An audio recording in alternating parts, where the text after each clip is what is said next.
here we go.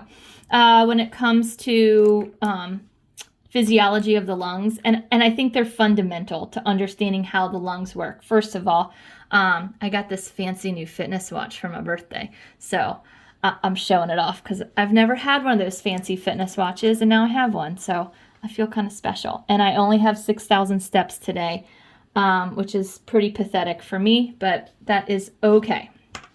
All right. So we're talking about gas laws, and we're going to make a little graphic organizer. And the gas laws, like I said, are kind of the foundation of all of respiratory physiology. I had mentioned in my announcement today that there's some interactive physiology videos, and there's also PhysioX videos. Those are great videos and great interactive things for you to play around with and really get an idea of the spirometry and some of the things like that. But honestly, all of the physiology for this chapter lays in these three things that we're going to go through right here. You don't really need to know the names of the gas laws, but I'm going to go through them anyways because, you kind of cover them in basic chemistry. So Boyles Law or Boyle Law, doesn't matter.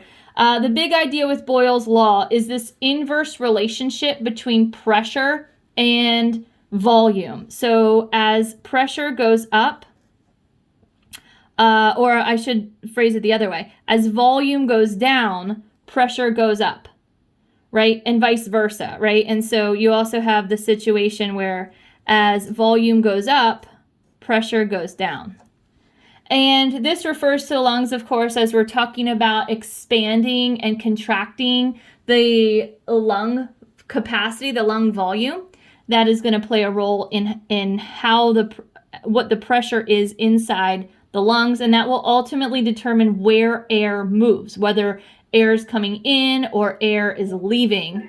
It's all dependent on Boyle's Law. So that's an important one to understand, this inverse relationship between volume and pressure, right? So I'll kind of write volume and pressure here in case you forget what V and P stand for. Volume, pressure. And so this has to do with inhaling, exhaling.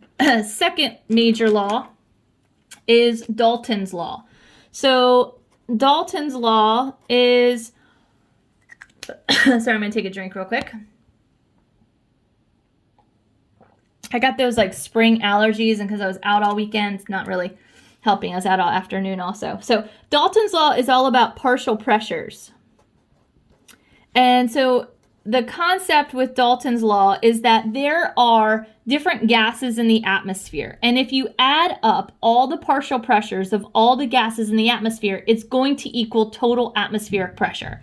So in other words, if we add up the partial pressure of oxygen, and the way we write that is PO2, and we add that to the partial pressure of carbon dioxide, PCO2, and we add that up to the partial pressure of nitrogen. Nitrogen is the most abundant gas in our atmosphere. We just breathe it in and breathe it right back out. Our body doesn't do anything with it in terms of a gas. Our body does a lot with nitrogen in its dissolved form, in nutrient form, but not in a gaseous state. Anyways, you add up these partial pressures, and I'm just going to write P other because there are other gases involved, and it's going to equal 760 millimeters of mercury, mmHg. Hg is the chemical symbol for mercury. Millimeters of mercury is how we measure pressure.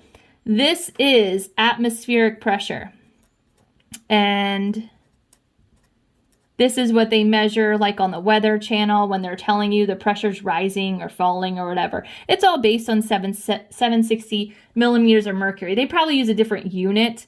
They probably just use the unit of atmospheres. It's actually a unit. 1 atmosphere is equal to 760 millimeters of mercury. But either way, the idea with Dalton is that you can take all of the partial pressures of any given substance, add them together, and it will equal atmospheric pressure. This is important because when we start to understand the partial pressures of oxygen and carbon dioxide, right, these are our main key players here, that's going to play a role in understanding how they're going to behave with atmospheric pressure.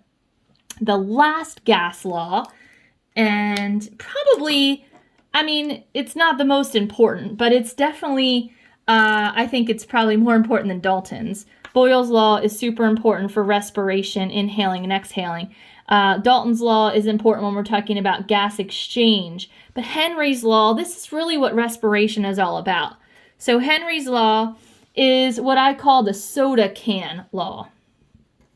And the reason I call this the soda can law is because when you open a soda can, you get lots of fizzing, right? And the reason we get the fizzing is because it's carbon dioxide escaping from the liquid, right? And so what Henry's Law says is if you put enough pressure on a gas, it will dissolve in a liquid, right? So if you pressurize a gas, it can dissolve in a liquid, and when you take the pressure off, it will undissolve, right? It will evaporate it will escape out of the liquid, right? So you pressurize a gas, it can dissolve in a liquid, and then fast forward, remove pressure, right? Or decrease pressure, and the gas escapes the liquid. And this is important because we're talking about a gas coming from our atmosphere, right? And dissolving in our blood, right? Or vice versa, a gas that's dissolved in our blood escaping into our atmosphere. So we have these three laws that really rule everything that goes on in our respiratory system, right? Boyles Law is all about, and you can kind of summarize this briefly on your little graphic organizer here, right? This is all about inhalation and exhalation, right? Where stuff moves or expanding the rib cage and air comes in, or decreasing the volume and air goes out, right? This is all about where gases move in a liquid, right? And this is gas exchange between gas and liquid, right? Actually letting something dissolve in a gas or escape from a gas. And so these three gas laws are extremely important. So that's where we're starting with our understanding today. These are like the backbone. You understand this and pretty much everything else will make sense. So I'm going to